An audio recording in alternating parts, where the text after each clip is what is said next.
மாணவர்கள் பகலில் செல்போன் பயன்படுத்துவதை கட்டுப்படுத்துமாறு பள்ளிகளுக்கு பிரிட்டன் கல்வி அமைச்சர் அறிக்கை அனுப்புவார் என்று எதிர்பார்க்கப்படுகிறது.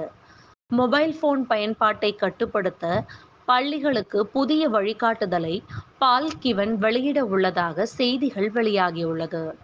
இடைவேளை மற்றும் மதிய உணவு நேரங்கள் உட்பட பள்ளி நாட்களில் மொபைல் போன்களை பார்க்கக்கூடாது.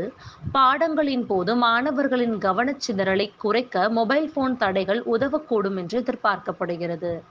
ஆரம்ப பள்ளி மாணவர்கள் பள்ளிக்குள் தொலைபேசிகளை கொண்டு வருவதற்கு முழுமையான தடை விதிக்கப்படுவது. தொடக்கப் பள்ளிகளில் மாணவர்கள் பள்ளி தொடங்கும் போது தங்கள் தொலைபேசிகளை ஊழியர்களிடம் ஒப்படைக்க பரிந்துரைக்கப்பட்டது. மில்டன் கெய்ன்ஸில் உள்ள பிளெட்சியை சேர்ந்த 37 வயதான ஆடம் மெர்ரிமன் மாநகர காவல்துறையின் முன்னாள் கான்ஸ்டபிள் குழந்தைகளுக்கு எதிரான குற்றங்களில் ஈடுபட்டதாக குற்றம் சாட்டப்பட்டுள்ளது. 13 வயதுக்கு உட்பட்ட குழந்தையை தொட்டு வன்கொடுமை செய்ததாக குற்றம் சாட்டப்பட்டுள்ளது. மேலும் ஒரு குழந்தையை வைத்து அநாகரிகமான படங்களை தயாரித்தல், தவறான படங்களை வைத்திருந்தது போன்ற குற்றங்களுக்காக கைது செய்யப்பட்டார். மின்சார கார்களுக்கு பே ஃபேர் மைல் திட்டத்தை விதிக்க அதிபர் ரேச்சல் ரீவ்ஸ் வலியுறுத்தினார். வாகன ஓட்டுநர்கள் எவ்வளவு தூரம் பயணிக்கிறார்கள் என்பதன் அடிப்படையில் இழந்த எரிபொருள் வரி வருவாயை ஈடுகட்ட கட்டணம் விதிக்கப்பட வேண்டும் என்றும், பெட்ரோல், டீசல் மற்றும் பிற எரிபொருட்கள் மீது விதிக்கப்படும் வரிகள் அரசுக்கு ஆண்டுக்கு 25 பில்லியன் வருவாய் ஈட்டுகின்றன.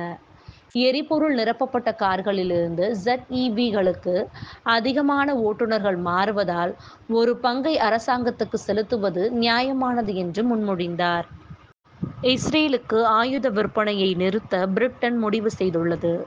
இது தாமதமான முடிவு என்று முன்னாள் தேசிய பாதுகாப்பு ஆலோசகர் லார்ட் பீட்டர் ரிக்கெல்ஸ் கூறுகிறார். இஸ்ரேலுக்கு ஆயுத விற்பனையை நிறுத்தியது வெட்கக்கேடானது என்று இஸ்ரேல் பிரதமர் பெஞ்சமின் நெதன்யாகு தெரிவித்துள்ளார். மேலும் நெதன்யாகு கூறியது, இந்த தடை தனது நாட்டின் உறுதியை பாதிக்காது என்று கூறுகிறார். இஸ்ரேலுடன் நிற்பதற்கு பதிலாக காட்டுமிராண்டித்தனத்திற்கு எதிராக தன்னை பாதுகாத்துக் கொள்ளும் சக ஜனநாயகம் பிரிட்டன் என்று கோபம் கொப்பளிக்க கூறினார்.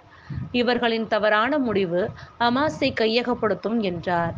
பிரிட்டிஷ் ஆயுதங்கள் இருந்தாலும் இல்லாவிட்டாலும் இஸ்ரேல் இந்த போரில் வெற்றி பெற்று தமது எதிர்காலத்தை பாதுகாக்கும் என்று பிரதமர் பெஞ்சமின் நெதன்யாகு தெரிவித்தார்.